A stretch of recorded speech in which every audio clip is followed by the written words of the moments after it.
right, guys, welcome back to Undisputed Interviews. Today's guest, we have former UFC fighter and coach at Extreme Couture, Justin Jaynes. How are you today? Hey man, doing good. Just waking up, enjoying this cold weather. Sorry about the time confusion, man. I thought yeah, I'm in Vegas, so I'm in the Western time zone. Oh, okay. I thought you were Eastern time, so I was like, oh, okay, but I it's think all when good. we arranged it, I was in Michigan for Thanksgiving.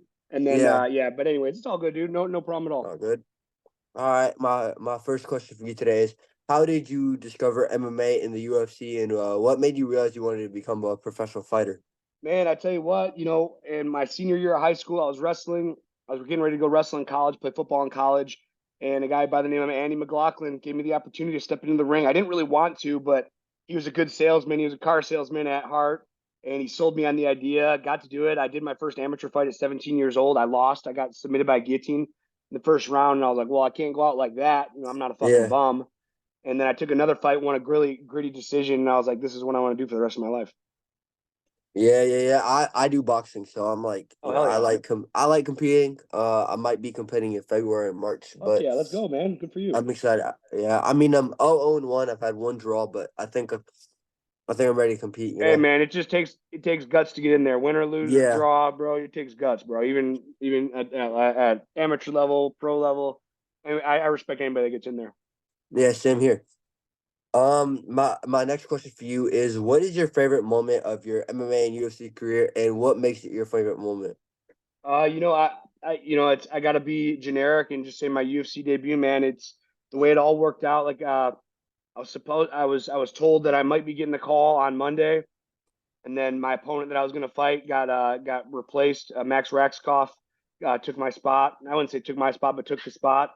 And then I went home, and then I was going ready to get some Thai food. I got a call for another matchup against Frank Camacho. I said yes. Made weight, showed up, knocked Frank out in 30 seconds. No Yeah, moment yeah, in my yeah. life even compares to that.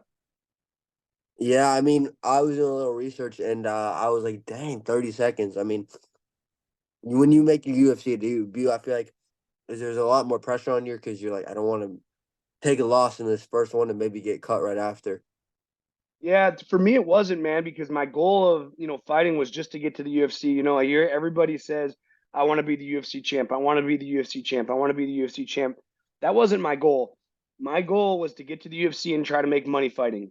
Yeah, Unfortunately, I got to the UFC. I didn't make as much money as I wanted to. I bet all my money on myself against Charles Rosa, and I came up short. But at the end of the day, I did what less than 0.1% of the population out there is able to do or is going to do. And regardless of how I feel about it now, I got to look back as a good feather in my cap. yeah. What made you choose to bet all your money on Charles Russell? Was it just I'm so confident I can beat this dude, or A just couple, like a year before that, before I got signed to the UFC, one of my teammates, Boston Salmon, he got to the UFC as well. Very, very incredible Hawaiian striker.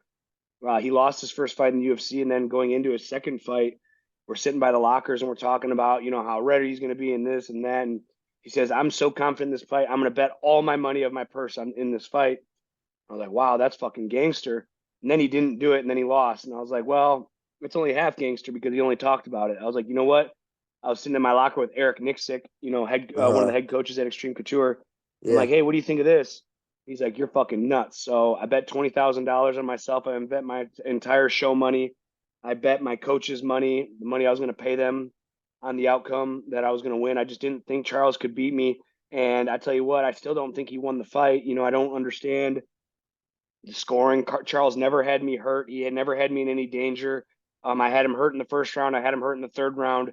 Unfortunately, I don't know what these judges are looking for, man. I hit him with big shots. I took him down. I had him in submissions. Yeah. In the third round, I had him in a really tight side choke. He got out of it. I just don't know what these judges are looking for. There's not much more I could do to solidify myself as the victor from a decision besides finishing the fight. Yeah, I mean, I feel like that's just not that there's robberies a lot, but I feel like every other card there's a robbery. I don't know if you were watching UFC 310 last night, but the Cyril Gain and Alexander Volkov rematch was a rough decision to say the least. I mean, Yeah. I saw Dana White came up to Volkov afterwards and said you got screwed out of that fight. And Yeah, you yeah, know, yeah, yeah, yeah. I thought Volkov was going to win. I thought he'd be the better, cleaner striker. I didn't get to watch the card. I was traveling back from a gig, a commentating gig I was doing, and then when I got home, I was cleaning the house. But yeah, I Yeah. heard it was a robbery. Yeah, I mean, it was a good card. Like final pay per view of the year. It was really good. I believe that was there might have been like one other questionable What? decision. What? Shut up! Shh. There might have been one other questionable decision, but that was like the main thing was the robbery. But you train or you coach. I know you're at the same gym as Manel Kopp. He fights at UFC Tampa next weekend. I will be there. What is your obviously your prediction is probably Manel Kopp because you train with him, but how do you see that fight playing out? You see a Man, finish? Manila is so good and he's so strong. He's so fast. Uh I huh. expect him to go in there, put a pace on a guy. The thing is, with finishing at the lighter weight classes, man, it's just really hard to do. Yeah. I see him grinding out a very decisive victory here. Yeah. I mean, my prediction is also Manel Kopp, but I have him by TKO. I I hope he does, man. I really hope he does. I think Manel Kopp in the first round is a lot to deal with. Prime Yeah. example is the Felipe dos Santos fight. I Hmm. mean, he was crazy in that fight, and I feel like that could just overwhelm someone like Bruno Silva, Sure. who Yeah, absolutely. is new to the top level of the decision or the division. Yeah. So I feel he could overwhelm him. Sure. But I mean, you train with plenty of guys. Manel Kopp is one of them. Cody Stamen, Sean Strickland, Chris Curtis, Dan Ige, people like Brett that. Tavares, Randy Couture. I mean, the list goes on and on and Yeah, on. yeah, yeah. Uh, how does that not? How does that affect their own MMA skills dealing with the new generation and people like Cody Stamen, people like Manel Kopp, Dan Ige, just the newer generation? Are you able to learn like things that you're like, wow, I didn't know that when I was fighting? Yeah, for sure, man. I tell you what, like this new generation of fighters coming in, I feel like I was that last generation of old school fighters. The one, come from one base, like a wrestling or a grappling base. And Yeah, you got guys in here like Sugar Sean O'Malley who's switching stance. And if you, I mean, even at the amateur level, guys are starting to switch their stance. They're being able to fight out orthodox, being able to fight out southpaw. It's just there's not wrestlers versus grapplers. There's not wrestlers versus kickboxers. It's MMA fighters versus MMA fighters. The evolution of yeah. the sport is constantly growing, constantly changing. Very rarely do you see someone that's a one-dimensional fighter come in and have as much success as we used to back in the day. Yeah, totally. I mean, people like O'Malley, how you said, people like Brian Ortega, who just came into jiu-jitsu, but now he's evolving his game Yeah. fully, catching up the jiu-jitsu with or catching up the striking with the level of jiu-jitsu. So I feel like MMA, do you feel like MMA is at the best it's ever been at the Yeah. peak? Yeah, absolutely. It's the best of the best, man. And especially at the middleweight divisions, 145, 155, 170, even the lighter weights. I still feel the heavyweight division is watered down. I Yeah, feel I feel like the superstar athletes are going to the NFL, they're going to the NBA, they're making a real paycheck. So, we're kind of getting like B level. That's why I think John Jones has so much success because he is a superstar athlete. He could be in the NFL just like his brothers. He has two brothers that are in the NFL. When you take that kind of athleticism and you put it against these other guys that aren't nearly that athletic, it just goes to show, like I said, man, if I was a superstar athlete and I was 280 pounds, why would I want to get punched in the face for 50 grand when I can go kick yeah. a ball or throw a ball and for millions and millions of dollars? So I still feel like the heavier weights are watered down because of the NFL and the NBA. Yeah, do you feel like Tom Aspinall is the guy to beat Jones? Do you watch Aspinall and say this guy is the dude to defeat John Jones? I don't know, man. Anytime you say someone's going to beat John Jones finds a way to win, man. And that's the thing with Yeah, MMA and the problem with the sport is there's always going to be that next guy. There's always going to be the guy that beats him. And I almost feel bad for John. And I'm not a John Jones fan, and I'm not going to sit here and stroke John, but I mean, he's been around since 2007. He won his championship in 2011, 2012. He had some, drug allegations and PED use, which I really don't give a fuck about. When you're fighting at the top of the level, top of the world for that long, you're a savage. And even if he goes out there and beats Tom, there's going to be somebody next that's going to come up and that's going to beat him, and all the fans are going to want to see him lose. And I really feel like in MMA, like misery loves company, and a lot of MMA fighters are just, or a lot of MMA fans are just such miserable people, and they just want to see the fall of somebody because they're just jealous. Like John Jones, Yeah, man, his career it's insane. Doesn't matter if he wins or loses his next fight. He's had one of the best careers, if not the best career in MMA. And there's so many haters out there just want to see him lose, just so they can say that, oh, I was right, John Jones lost. I mean, eventually everyone's going to lose in this sport, and I think John Jones is. I mean, if John Jones retires, I'm fine with it. John Jones fights Tom Aspinall, I'm fine with it. John Jones fights Francis Ngannou. John Jones has earned his right to do whatever the hell he wants in the UFC. yeah. Do you feel he is the GOAT? I think he's my number two. George St. Pierre is my number one. Okay, okay. Why? Just because it's a tougher division. 170 is always one of the toughest divisions in the sport. And John is such a superstar athlete at the heavyweight division. He makes these guys look small, and he makes these guys Yeah, look slow, and he makes these guys look, untalented. But again, these guys at the 155, 45, 70 pound division, they have the athleticism. Look at Demetrius Johnson, man. That guy's a superstar athlete, but he's 125 pounds. You take that athleticism and put it into a heavyweight's body, he's going to roll through everybody in the division. yeah, And with that's no why problem. I take George St. Pierre. And the thing I love about George St. Pierre is he lost to Matt Serra, he got knocked out by Matt Serra, came back, wins a couple fights, gets back in title contention, beats Matt Serra, goes on an incredible reign, retires, comes out of retirement, goes and fight Michael Bisping for the middleweight championship, wins, retires again. It's just a champion to me in my heart is a fighter or an athlete that can face adversity. And Yeah, John hasn't had the adversity of losing a fight, even though he could have lost to Dominic Reyes, even though he could have lost to Anthony Smith, by decision. He hasn't had to deal with the adversity of losing and coming back. And I yeah, think a real champion is defined on not their victories, but how they deal with adversity. And I think George St. Pierre has done just that throughout his career.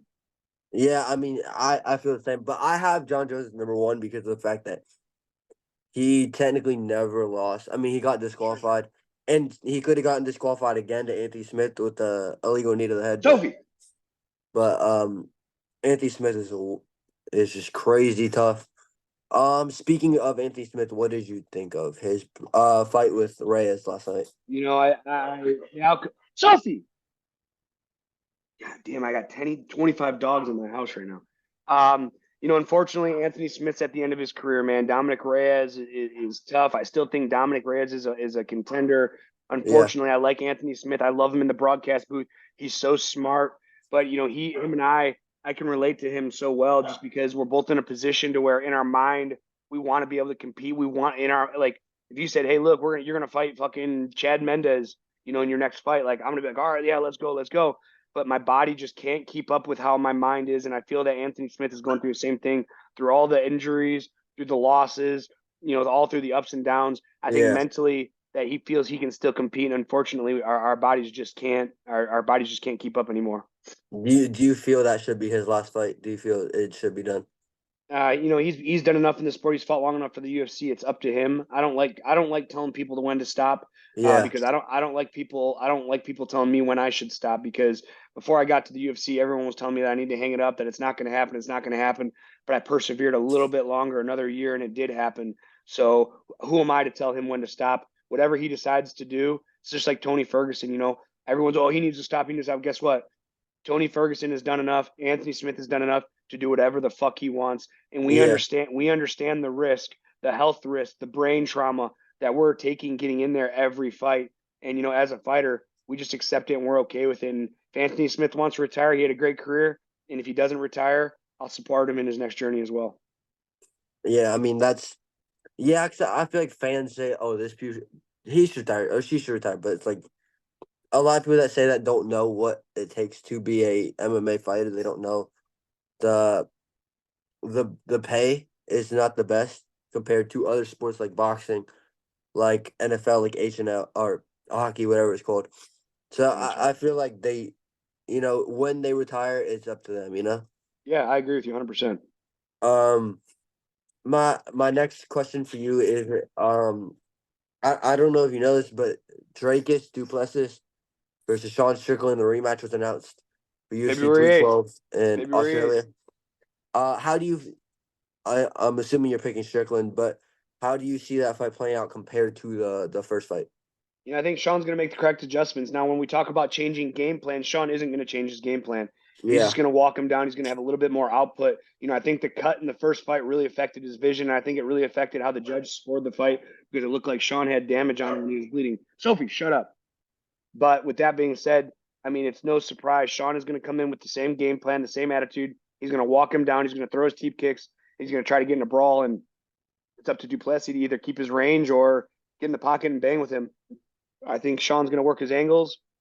He's going to try to cut him off. He's going to try and cut the ring off to get in those big exchanges. And, it's hard to beat a champion once. It's really hard to beat him twice. And I think Duplessis is going to have his hands full with Sean Strickland. Do you feel Strickland won that first fight? I I was fine. personally thought so. I was fine with it when before the decision came out. I was okay with it going either way. I thought Sean won the fight, but again, it's hard for me to give an honest opinion because that might be just my gut feeling because he's my teammate, because he's my buddy. I see him in the gym. We talk shit. Like I want him Yeah. to win. So I'm as I'm trying to be unbiased. I'm gonna say I was okay with the decision going either way. But initially, I thought Sean won. But again, it could have been my emotions getting the better of me. Yeah, I mean, I feel the same thing happened with Dan Ige versus Lerone Murphy. I personally felt Dan Ige won rounds 1 and 3. Yeah, I don't know how you felt, but I personally yeah. felt it was a robbery. I thought Dan won. He looked great in the first round. Kind of slowed down in the second round, but I thought did enough in the third round to win. Yeah, I But mean, the thing is, when you got an undefeated fighter, man, you really got to take it to him. You really got to beat him because who knows how these judges are going to score the card. yeah, and I feel like for the Danny Lerone Murphy, Danny Gate isn't undefeated and Lerone Murphy is, and Yeah, the judges probably said, "Oh, he's undefeated and he's not." yeah, I feel when it's razor close, I feel the undefeated prospect won. yeah. Like I agree with you. another example is Hamzat versus Gilbert Burns. I thought it was very clear that Burns won that, and Hamzat got the victory. But I mean, there's nothing I can do, you know. Sure. I'm not a judge. But oh wait. Okay. When you look back and reflect on your UFC career, what is the biggest takeaway that helped that you learned and helped you to become a better professional fighter? I'm not going to say it. Nothing really helped me become a better professional fighter, but I tell you what, I learned a lot about business and a Yeah. lot about how business doesn't give a fuck about you. Like I did a lot of favors for the UFC.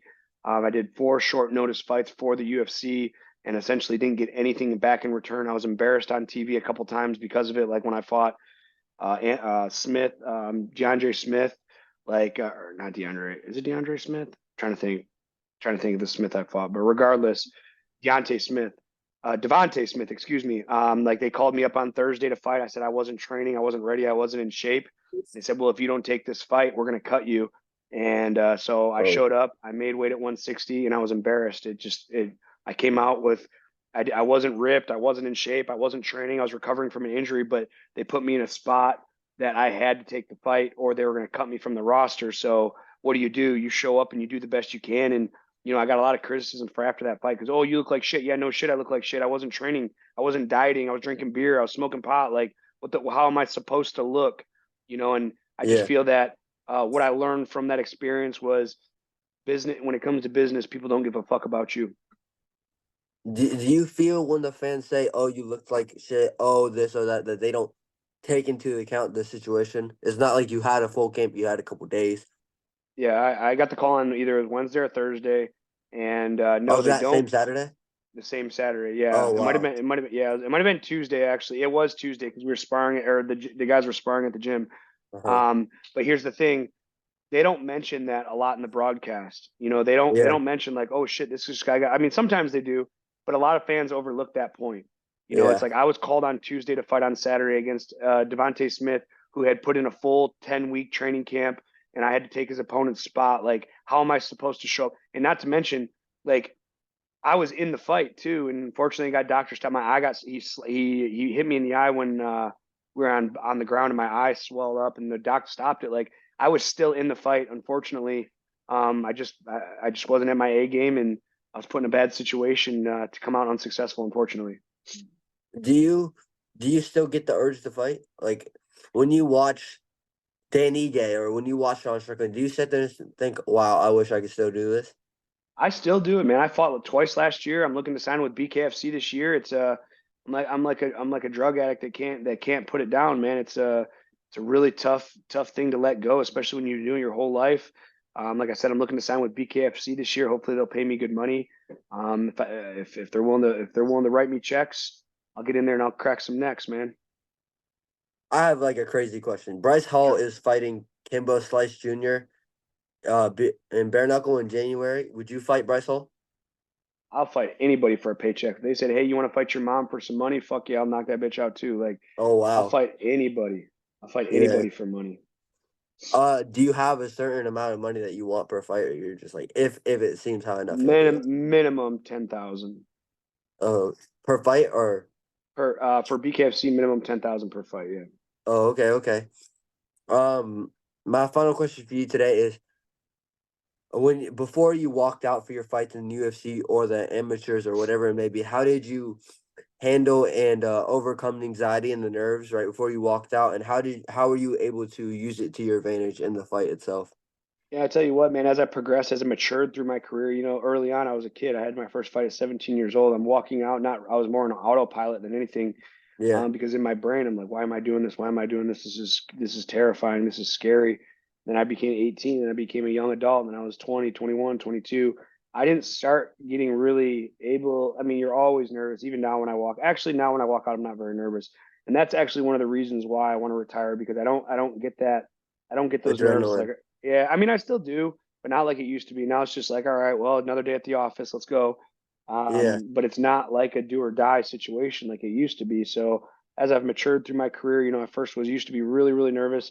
And then finally I found ways to cope with the nerves. And now towards the end of my career, like I don't give a fuck. Let's just go out there and bang and see what happens. yeah. When you first started fighting, were you nervous in the training camps leading up, or like when did you start feeling the nerves for the fight? I never really had any training camps when I first started fighting. I just was a good wrestler, and they'd have like amateur MMA shows on the weekend, and I would just show up the day of and go in there and do what I got to do, man. But I didn't start getting nervous until I didn't start getting really nervous until I was a professional because Yeah. once you're a pro, your losses don't get removed from your record. You can lose 100 times as amateur and they'll get removed, but as a pro, they don't get removed. Yeah, I mean, like for me personally, I'm still kind of new to competing, so I'm in training camp, but like I get nervous when I spar sometimes. So one of the things that, I had a psychologist while I was in the UFC talk about how to deal with these nerves. It's like grounding yourself. Put yourself in the moment. Why are you nervous? You're nervous because you might get hurt. You're nervous because you might get punched. You're nervous because you might lose. Well, those Yeah, things haven't happened yet. And until they do happen, you don't really have to worry about them. So, like you'll see throughout my UFC stint, like when I get in the cage, I'd have a ritual. Like I'd rub my hands together and then I'd rub the tops of my gloves. And in my head, I'm grounding myself. I'd be like, what do my gloves feel like? All right. Oh, this feels like rubber. All right. How hard is it? Can I feel my knuckle piercing through? Because when you start thinking about those things in the moment, the things that are in the moment, you're not thinking about what could happen, what is going to happen.